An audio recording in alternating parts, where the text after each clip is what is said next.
Hi everyone. तो चलो आज का लेक्चर स्टार्ट करते हैं। आज हम न्यू टॉपिक पढ़ने वाले हैं फिजिक्स का, वर्क एंड एनर्जी। राइट। तो बच्चों इसमें क्या क्या पढ़ना है, सबसे पहले तो हमें ये देखना है कि कौन कौन से टॉपिक हमें इस चैप्टर के अंदर पढ़ना है। ठीक है। सबसे पहला हम जानेंगे कि वर्क क्या होता है, दूसरा एनर्जी और उसके फॉर्म्स क्या क्या होते हैं, third kinetic energy and its expression, fourth की बात करें तो potential energy and its expression देखना है हमें, फिर हमें देखना है कंजर्वेशन ऑफ एनर्जी क्या होता है, फिर हमें देखना है पावर क्या होता है, फिर हमें देखना है यूनिट ऑफ एनर्जी क्या होता है। तो इतनी सारी चीज़ें हमें इस चैप्टर के अंदर पढ़नी है, तो हम एक एक करके सारी चीज़ों को पढ़ने वाले हैं। तो चलिए स्टार्ट करते हैं। सबसे पहले वर्क क्या होता है हम ये देखेंगे। तो चलो बच्चों, वर्क एंड एनर्जी में वर्क होता क्या है। वर्क मतलब क्या, काम। हम कोई काम करते हैं, ठीक है, उसको हम क्या कहते हैं, उसको हम वर्क कहते हैं। अब आप सोचो वर्क कैसे होगा। अगर आप मान लो एक जगह बैठे हो तो क्या काम हो सकता है? नहीं हो सकता। काम करने के लिए आपको चलना होगा। ठीक है। तो जब तक आप मूवमेंट नहीं करोगे तब तक आप काम नहीं कर सकते। आप जब तक आपके ऊपर कोई फोर्स नहीं एक्ट करेगा तब तक आप कुछ काम नहीं कर सकते। तो वर्क क्या होगा, when a force act on an object, किसी भी ऑब्जेक्ट पे, ऑब्जेक्ट कोई भी हो सकता है, राइट। किसी भी ऑब्जेक्ट पे जब तक कोई फोर्स एक्ट नहीं करता तब तक क्या होगा, क्या ऑब्जेक्ट डिस्प्लेसमेंट करेगा? डिस्प्लेसमेंट आप लोगों को पता है, मोशन में आप लोगों ने पढ़ा है डिस्प्लेसमेंट क्या होता है, नहीं करेगा डिस्प्लेसमेंट। सो राइट, तो फोर्स क्या है, force has done work on the object. तो मतलब फोर्स काम करता है। ठीक है, फोर्थ चैप्टर में हमने फोर्स के बारे में पढ़ा है कि फोर्स क्या होता है। तो काम कैसे होगा, जब कोई फोर्स एक्ट करता है किसी भी ऑब्जेक्ट पे तो क्या होता है, वो वर्क होता है। अब देखो यहाँ पे ऐसे दो कंडीशंस हैं, need to be satisfied for work to be done. ठीक है, ऐसे दो कंडीशंस क्या हैं हम वो देखेंगे। तो पहला कंडीशन बच्चों क्या है कि the force should act on object. ठीक है, ऑब्वियसली हमें डेफिनेशन से पता चल रहा है कि फोर्स, जब तक किसी ऑब्जेक्ट पे फोर्स एक्ट नहीं करेगा तो पहला तो कोई भी काम तभी होगा जब कोई फोर्स एक्ट करता है। दूसरा, the object must be displayed. ठीक है, दूसरा क्या है कि कोई ऑब्जेक्ट इधर से उधर हिलता है, मतलब व्हाट, काम हो रहा है। हिल रहा है मतलब व्हाट इज, कि वो अपना काम कर रहा है, राइट। तो ये दो चीज़ें सेटिस्फाइड करती है, दो कंडीशन सेटिस्फाइड करती है कि ये काम हो रहा है।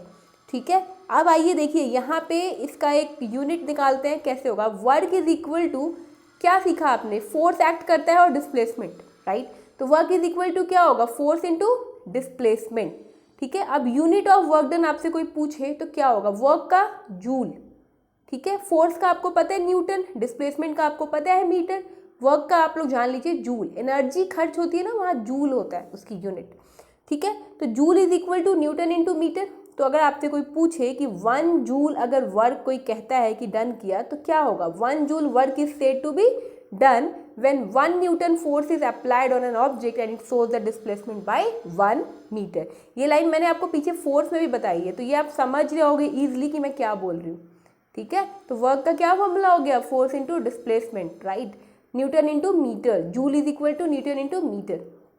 चलिए आगे चलते हैं। यहाँ पे कुछ केसेस है बच्चों, तो आप देख सकते। केस 1 क्या कह रहा है, केस 1 कह रहा है displacement is in the direction of the force. अगर डिस्प्लेसमेंट क्या हो रहा है, फोर्स के डायरेक्शन पे हो रहा है तो W इज इक्वल टू क्या होता है, F इंटू एस। अगर फोर्स के डायरेक्शन पे हो रहा है मतलब पॉजिटिव, आगे की तरफ मूव कर रहा है तो वर्क डन कैसा होगा, पॉजिटिव होगा, राइट। लेकिन यही डिस्प्लेसमेंट अगर फोर्स के ऑपोजिट होता है, ऑपोजिट साइड, तो क्या होगा, निगेटिव होगा। तो W is equal to minus F into S. तो ये चीज़ें आपको इसलिए ध्यान में रखनी है क्योंकि इस पर न्यूमेरिकल्स होता है कि फोर्स ऑपोजिट में एक्ट कर रहा है तो आपको माइनस लगाना है, अगर सीधा सीधी कर रहा है डायरेक्शन में व्हाट इज, तो उसमें आप पॉजिटिव होता है वर्क। तो ये आपको पता होना चाहिए ये केस। केस 2, अब केस 2 कहता है कि अगर डिस्प्लेसमेंट परपेंडिकुलर हो जाए फोर्स से तो वर्क डन क्या होगा। अगर परपेंडिकुलर होगा तो काम क्या होगा, जीरो होगा ऑब्वियसली, वर्क तो कुछ होगा ही नहीं ना अगर परपेंडिकुलर हो गया तो ये दो केसेस हैं जो आपको पता होना चाहिए। और न्यूमेरिकल्स में नॉर्मल डायरेक्शन पूछता है तो W is equal to F into 4s लगाओगे फॉर्मूला, लेकिन अगर अपोजिट है डायरेक्शन तो माइनस एफ इंटू एस। चलिए अब चलते हैं आगे। अब देखते हैं एनर्जी के बारे में कि एनर्जी क्या होता है। अब एनर्जी क्या होता है, हमारे बॉडी की कैपेसिटी काम करने की, उसको हम क्या कहेंगे, एनर्जी कहेंगे। कि हमारे अंदर कितनी एनर्जी है, कितनी कैपेसिटी है कि हम इस काम को कर सकते हैं। बहुत लोगों के पास बहुत एनर्जी होती है तो बहुत ज़्यादा काम कर लेते हैं, बहुत लोग के पास कम एनर्जी होती है, थोड़ी देर में ही थक जाते हैं, राइट। तो एनर्जी क्या होता है, the capacity of a body to do work is called the energy of the body. आपके बॉडी की कितनी कैपेसिटी है काम करने की, उसको हम क्या कहते हैं, एनर्जी ऑफ द बॉडी कहते हैं। तो यूनिट क्या होगी एनर्जी की, जूल होता है, जूल। तो 1 किलो जूल, देखो एनर्जी जो होती है यूनिट एनर्जी की जूल होती है, याद रखना 1 kilo joule is equal to 1000 joule होता है, ठीक है। अब आते हैं, बात करते हैं फॉर्म्स ऑफ एनर्जी के बारे में कि कितने टाइप्स के एनर्जी के फॉर्म्स होते हैं। तो वेरियस फॉर्म्स ऑफ एनर्जी होता है, जिसमें से पहला पोटेंशियल एनर्जी, दूसरा kinetic energy, heat energy, chemical energy, electrical energy और लाइट एनर्जी, ठीक है। इन सारे एनर्जीज को हम देखेंगे क्या होता है। तो ये सारे फॉर्म्स ऑफ एनर्जी होते हैं। तो आपको पता होना चाहिए कि what are the forms of energy. कोई क्वेश्चन पूछे तो आप बोलोगे वेरियस फॉर्म्स ऑफ एनर्जी। तो कौन कौन से, potential energy, kinetic energy, heat energy, chemical energy, electrical energy and light energy, ठीक है। समझ आ रहा है वर्क और एनर्जी यहाँ तक। चलिए काइनेटिक एनर्जी देखते हैं। अब काइनेटिक एनर्जी क्या होता है, तो कहता है कि energy possessed by a body due to its motion. कोई भी एनर्जी अगर प्रोसेस हो रही है बॉडी पे, क्यों, मोशन की वजह से, उसको हम क्या कहते हैं, उसको हम काइनेटिक एनर्जी कहते हैं। Kinetic energy of an object increases with it speed. किसी भी ऑब्जेक्ट की काइनेटिक एनर्जी इंक्रीज होती है उसके स्पीड से, ठीक है। तो kinetic energy of body moving with a certain velocity, ठीक है, इज इक्वल टू क्या, work done on it to make it acquire that velocity, ठीक है। तो आपको ये पता होना चाहिए काइनेटिक एनर्जी क्या होती है। चलिए अब यहाँ पे डेराइवेशन देखते हैं, जो बेसिकली ये न्यूमेरिकल्स के लिए पूछा जाता है। डेराइवेशन आप लोग तो पक्के हो गए होंगे फोर्स और मोशन के न्यूमेरिकल्स करके, इसमें आपको प्रॉब्लम आने वाली है नहीं डेराइवेशन में, तब भी देख लेते हैं क्या होता है। कहता है let an object of mass m move with uniform velocity u। एक ऑब्जेक्ट है जिसका मास m है और ये मूव कर यूनिफॉर्म वेलोसिटी u। ये आप लोग जानते हो यूनिफॉर्म वेलोसिटी क्या होता है, ठीक है। Let us displace it by s, displacement s, right, due to constant force f। Constant force f लगाया एक्टिंग ऑन इट। ये चीज़ें समझ रहे हो बिकॉज मोशन आपने पढ़ लिया है, फोर्स आपने पढ़ लिया है, डिस्प्लेसमेंट आपको पता है, डिस्टेंस पता है, तो यू नो दैट कि क्या बोल रहा है वो। तो work done is equal to, हमें क्या पता है, F इंटू एस, राइट, है ना। कांस्टेंट फोर्स लग रहा है यहाँ पे, अपोजिट नहीं है, तो हम F इंटू एस लिखेंगे। Due to force the velocity changes to v। अब फोर्स क्या हो रहा है, वेलोसिटी चेंज होगा, फोर्स की वजह से v होगा, and the acceleration produces is a। तो रिलेशनशिप क्या है between v u a is equal to s is equal to v square minus u square is equal to 2as। ये वाला फॉर्मूला आप लोग जानते हो बच्चों। तो s is equal to v square minus u square is equal to 2as, ठीक है। डेरिवेशन देख लो किस तरीके से डेरिवेशन हुआ है। तो फर्स्ट इक्वेशन हमारा था w is equal to F into S. दूसरा क्या मिला हमें, s is equal to we square minus you square by 2a। Clear, ठीक है। अब चलिए, तो f is equal to M A होता है, ये हम जानते हैं, राइट। तो इसको अब थर्ड इक्वेशन मान लो, ठीक है। वर्क का पता चले गया, डिस्प्लेसमेंट का पता चले, उसका पता, आप देख रहे हो तीन हमें अभी तक मिला है। First is work, second displacement f, third is force, क्योंकि यहाँ पे क्वेश्चन में तीन चीज़ के डेरिवेशन हमें करनी। सब्स्टिट्यूट कर दो सेकेंड को एंड थर्ड को इन फर्स्ट में, तो क्या मिलता है। अगर हम सेकेंड और थर्ड को, सेकेंड इक्वेशन हमारा कहता है s is equal to we square minus you square by 2a, और थर्ड इक्वेशन हमारा कहता है f is equal to M A. इन दोनों को हमें सब्स्टिट्यूट करना है फर्स्ट वाले इक्वेशन में। फर्स्ट इक्वेशन क्या है हमारा, w is equal to F into S.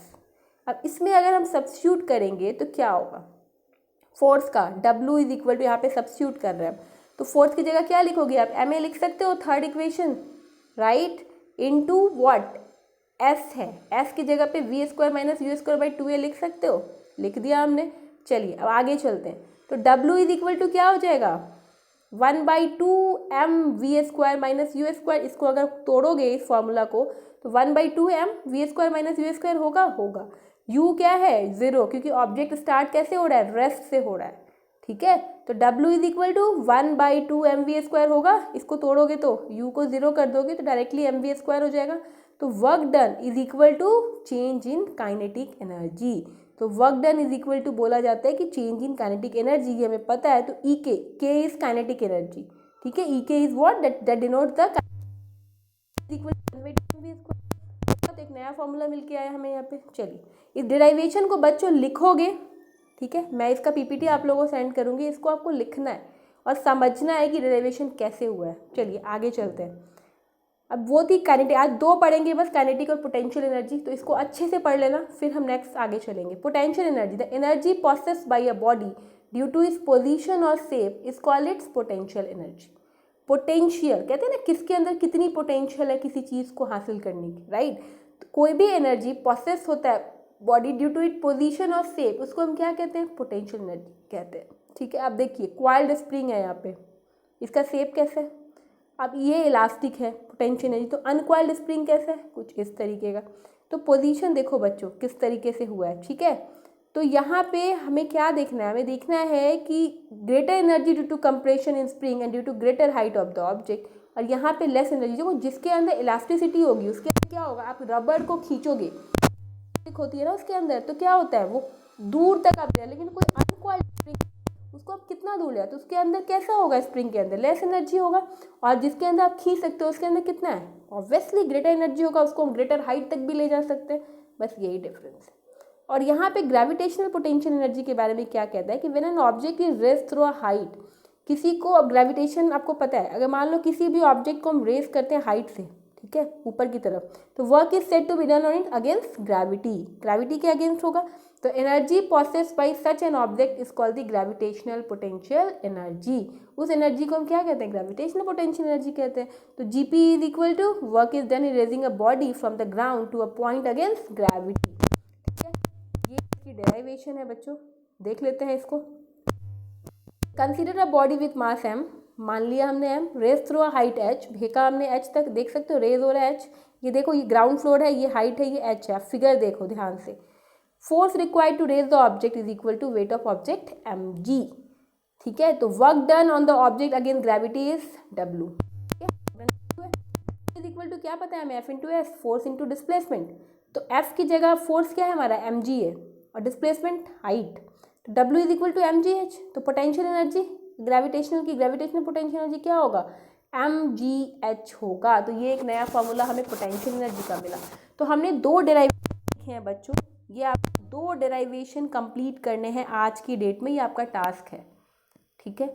तो इसको कंप्लीट कीजिए, ग्रेविटेशनल पोटेंशियल एनर्जी को देखिए क्या होता है, और काइनेटिक एनर्जी के डेरिवेशन को अच्छे से कीजिए।